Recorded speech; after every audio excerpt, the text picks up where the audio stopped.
Alright. Welcome to another amazing day, 11 to 1 every day. Enjoyment Cafes, the man them Kwame Duke, and the amazing crew I always work with. If you're ever finding out or you just joined us, I told you every time, and I'm telling you again, that this is the team that makes the cafe the best place to find yourself.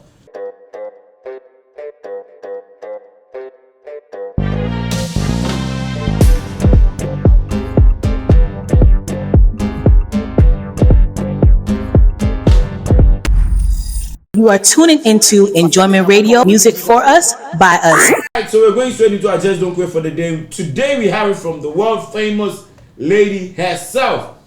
And it is Oprah Winfrey. A lot of you know the lady, and she says, think like a queen. A queen is not afraid to fail. Failure is another stepping stone to greatness. Think like a queen.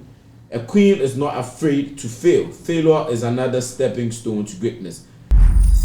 You are tuning into Enjoyment Radio, music for us, by us. Going straight into our WCW for today, Woman Crash Wednesday for today. And there's one woman that a lot of us have maybe not encountered her personally, but we have learned her works, or we used things she wrote or did in school. And it's the woman, Madam Ata Ado.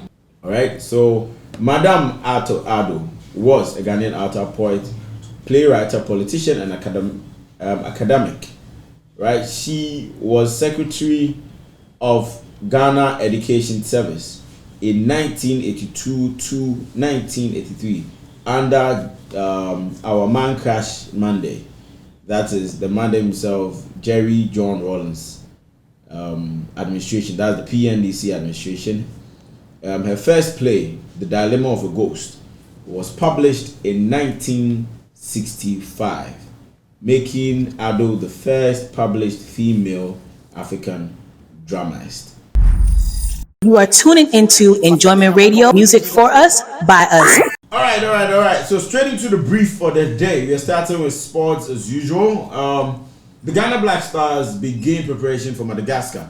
They're working towards the AFCON qualifications, right? So they're playing Madagascar and they've started training towards that. So we're rooting for Ghana Black Stars. As much as they do break our hearts sometimes, it's our own country, it's our own team. So what we go do? We go support them and live by them. Alright, so for the transfer window, Toni Kroos of Real Madrid is not quite happy about the huge transfer amount they are going out to pick Jude Bellingham. Right, he's mentioning, is it not too much? And he threw some stray bullets to the Mandem Hazard, saying that did we not just buy somebody with that huge amount and he didn't do anything? But anyway, let's keep positive. You know, the Mandem was just the fearing position. He's being being sarcastic, but again trying to cover his fear. Yes, you know, security. Exactly. So tell us what you think. As I said, it's the brief. You can join the conversation every time on social media. As we are Enjoyment Radio, Instagram, Snapchat, and Facebook. Twitter still remains Enjoyment_Radio. Also, it still goes outside Ghana, and it's talking about the man Kyle Walker. You know, and at the age of 27, he didn't have any career trophies at all, none of them. But at the age of 33, he has 14. Yes, smart move. You know, at the age of 14, at the age of 33, he has 14. And also as part of this, he's also a 3-cup winner. He's part of the team that won the 3-cup winner. So not just that they've won the EPL 3 times consecutively, they've also won the FA Cup, the Champions League, and the EPL in one season. And this is him at his age of 33. Not 27. So if he gave up at 27 on football, he probably would have never seen this goodness. Yeah. Right? Like the likes of Dele Alli. You know? So if you give up early, you never know, you might be giving up on your own dream. Alright, so keep fighting, keep running, and that is it for sports when we come to the brief.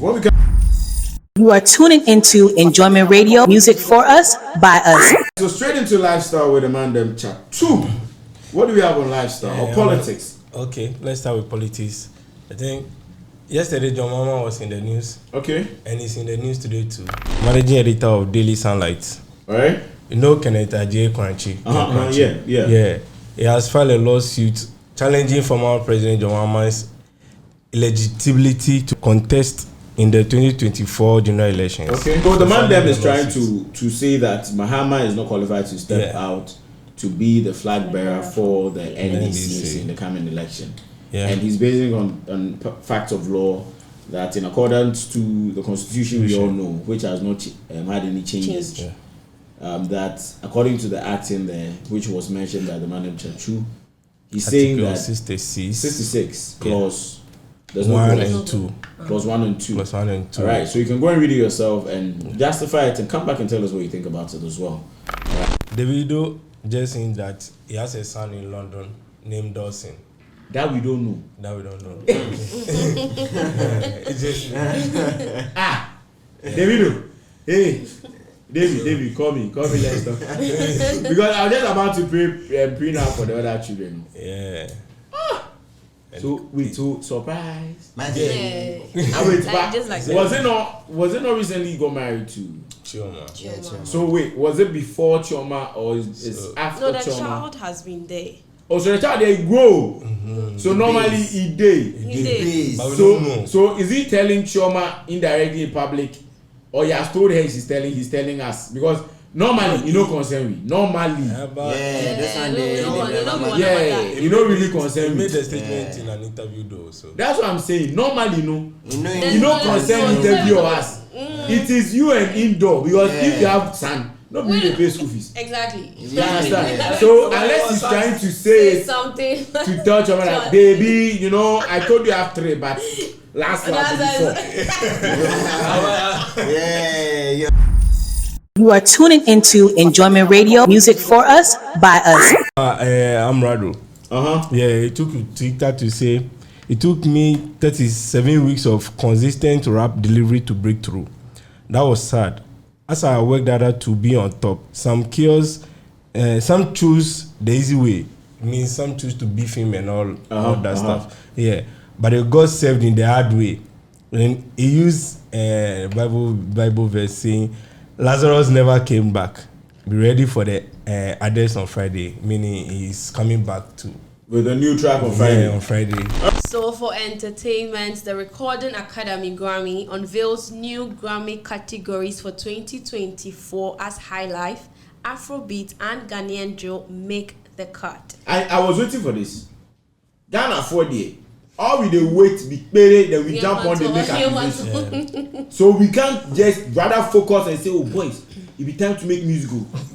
When I saw that news, everybody finally, it's about to go down. And they are quarreling about. See the way I look your face. You people cannot just.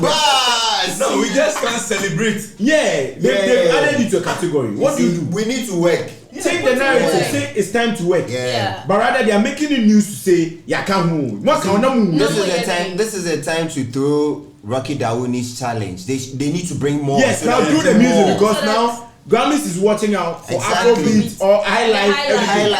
And Ghana Drill. He said the Ghanaian culture is all about Highlife.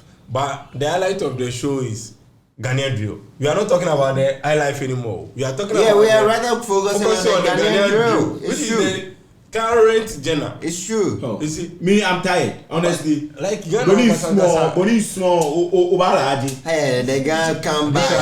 That's why this one don't But I'm happy that Ghana is out there when it comes to Grammys. You know, we are doing something. And I'm just saying that it's just opened the portfolio for many more acts to appear in there. Highlife, you don't need to now do boom cha to go to Grammys. You can literally be the next Osibisa or you know who I'm really tipping to Highlife get something in Grammy in Ghana. Who now? Bisakede. No, Kofi Kenata. Bisakede is Bisakede has been doing the Highlife. But when we talk about me, I like speaking the truth. Yeah, Kofi Kenata. To me, that's my opinion. Because they use. No, it's about Highlife. I'm not talking about yesterday. I'm not talking about this. I'm saying consistency. Right now, who is consistent? About track release, about impact, about owning the craft and leading the charts. Okay. It's Kenata. You know, I'm not going to. He has not changed his style. He's Yeah. always like stuck that. to it. Yep. So Charlie, let's be honest. And it's bringing him stuck. At Enjoyment Cafe, we are rooting for Kenyatta for the next Grammys. You know? Yeah. Standing live as the Highlife act, you know, Obeche 102 was streets. No, I said one as in. Blessings. You are tuning into Enjoyment Radio, music for us, by us. I'll tell you what the big issue for the day is again, and we're going to hop into it straight away. All right, so it says, how do you think government policies can impact growth and development in industries in Ghana? And industries in Ghana cut across a lot of things. It cut across health, it cut across sports, that's everything, right? And today, continuing from tomorrow, we had agriculture. Yeah, we have Agriculture was the conversation. Yeah. Right, so we're going to dive straight into it and see what we have for ourselves. The lady Stacey Anchor is going to read a couple of policies that was promised to us with regards to the agric sector. And as Sacho always says, then he day paper top, he never come out. So the NPP says their vision for the next 4 years. Their vision. Yes, for the so next vision, 4 they years. don't necessarily need to go manifest in that 4 years. Okay. Was or is to modernize agriculture, improve production efficiency, achieve food security and profitability for farmers. Okay. All aimed at significantly increasing agricultural productivity. And they said they were going to increase subsidies on retail prices of seeds, fertilizers, and other agrochemicals. You know, and I'll jump straight to the first point you just read, right? And it is very sad that we live in a country where they're blocking SIM cards because of registering, but we are not even using that level of technology to promote and develop the agri sector. Yeah. If the efforts we are using in blocking SIM cards were directed in the right way, we would be having drones that will be delivering fertilizer or having systems in place that will be measuring the viable lands and where we can find them and what can go in that land, and hence it will motivate a Chachu or a Nemesis or a Stacy or myself to invest something, because remember, farming is something that, or agriculture as a whole, is something that I feel is constantly on demand. Yeah. Mm-hmm. Because as population is rising, mouths are increasing, and all those mouths eat 3 times a day. Mm-hmm. Do you understand? We used to say agriculture is the backbone of the country. Yeah, 100. And we live, there are countries that don't even have viable lands. Yeah. But unfortunately, they're even doing better than Ghana. Yeah. Exactly. And sometimes we can even talk about importing some things as basic as toothpicks into the country.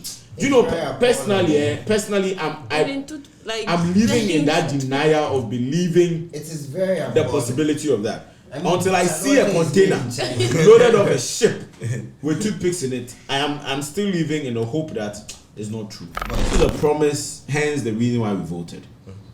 Right? And somebody might say I'm just pushing an agenda. My agenda is for a better Ghana. That's my agenda. My agenda is for accountability. That's my agenda. So if anybody thinks I am doing because of any party, to be honest, if the NDC come on power and they're being silly, I'll talk about it. If PNDC, I'll say it, because to be honest, if the Ghana mess up, we are not going to find out if it's NDC going to give us the money or NPP going to give us the money. As a holistic Ghana that's messed up. Yeah. So let's stop the chase and the run of talking about and NDC for no person here. And then honestly, let's stop the blind politics. That's what I call it. Blind politics. It was very sad on I don't know if you saw this video where a farmer said he's freely selling his farmland. There's a cocoa land.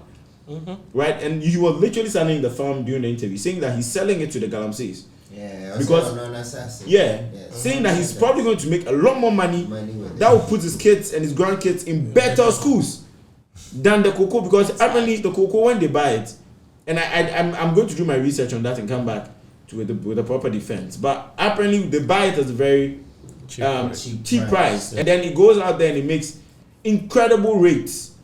Do you understand? Meaning that government is buying it solely. You know, no farmer can go on the forex market and sell cocoa. It's illegal in Ghana. Meaning that it's only the government that sells the pods outside Ghana. Yeah.